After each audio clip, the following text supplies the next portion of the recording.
Well, winter's on the way, and for lots of gardeners, that means chopping everything back the minute plants turn brown.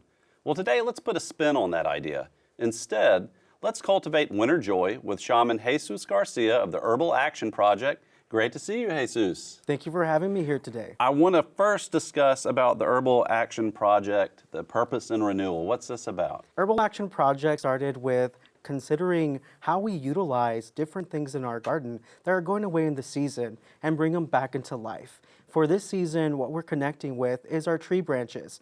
We had a lot of different branches that fell down from many different ecosystem connections and storms, and we're turning them into little small teepees that grow all the beautiful climbing vines for our children's gardens. I love that because I know we work on nature play elements for kids, and I know that loose parts play it's always such a big need when you ask schools about we're going to get tree cookies or boulders or things like that. So that's a wonderful spin to utilize that material that otherwise would be seen as waste. That's correct. We get to really play with how our ecosystem is delivering these gifts from the garden and what we can do to open up that connection of texture play and also learn different styles of gardening within our own childhood connections. Why should we consider or appreciate the winter garden? The winter garden brings us a sense of community and wonderment on how to really expand ourselves in the knowledge of what winter can bring us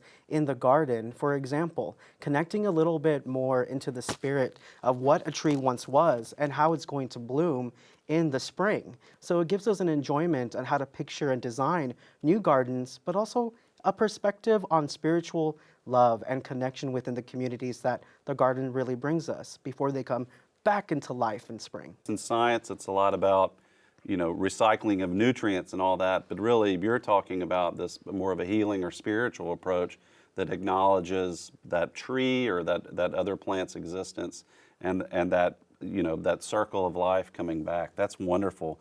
I know gardens tend to be for people a lot, but we really want wildlife to celebrate, but also to really reside within our gardens as well. The style of gardening that we do around winter mostly is in our mushroom beds to really cultivate a great mycelium network and bring in those nutrients and the animals that love these mushrooms into a position of safety, as well as different styles of agricultural therapies that might support our children and anyone that's growing a home garden. When you're talking about mushrooms that some of the wildlife might use, or can you go into that a little bit more? I mean, how did y'all get excited about or into using or focusing on mushrooms? Mushrooms have always been in our lineage ever since I was a young child growing up with my grandmother and her gardening. And we got to see a lot of that as medicine and really healing ourselves, our bodies, and our emotional and spiritual form. And we got to really play with that with regenerative agriculture and how we wanted to see these gardens bring new life into not only the soil, but keeping the gardens healthy throughout this winter period. I think that people tend to think of soil as dirt when soil is actually a vibrant, living community. There can be, I think, over billions of microbes within just 1 tablespoon of soil. And I know, we work on a lot of restoration projects, and for the native grasses, that's a really big thing because some of the big four of the prairie are obligatorily mycorrhizal, meaning they can't grow and thrive without that symbiotic connection with mycorrhizae. So you're really acknowledging that for people and the greater environment as well. That's correct. I think the worms need love too, so we need to support them. But what about utilizing or leaving dormant or dead material throughout the winter? Why is that so important? It's important because it really supports the life that spring is going to give us.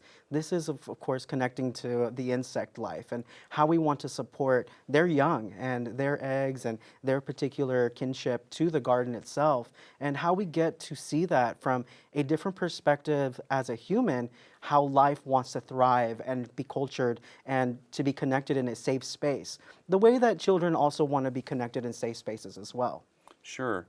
So this material, and I'm really interested in this, I mean, what we view as a waste when we tend to compartmentalize the garden as merely as an aesthetic thing, nature's been using this material for eons, right? And that the stems can be used by insects to overwinter.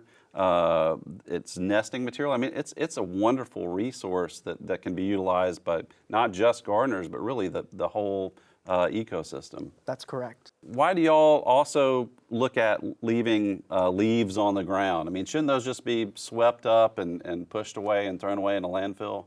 Well, some people do have that idea. We really consider on certain animals that we can't see, like, for example, fireflies and butterflies, and we want to make sure that they have a home too whenever it gets cold.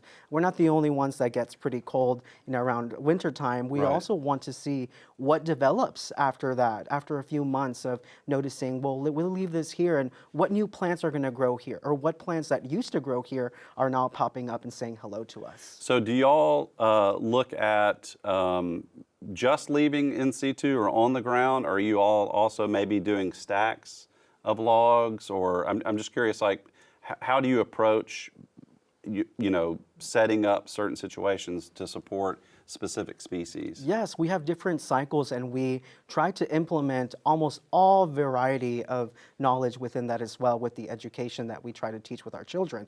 And most of it is trial and error, kind of seeing a Right. few things that our ancestors have done in the past with traditional gardening, but also the new evolution of gardening as well. How we want to create bug hotels and little small houses for Right. critters that need some safety and care. So we try to have a variant connection of how we want to really support life within our own connection of understanding the ecology. Right, and then even, besides just the larger portions of limbs or trunks or even leaves, there's just seed heads, right? I mean, leaving those up to me, there's nothing more beautiful than some of those seed heads in the winter.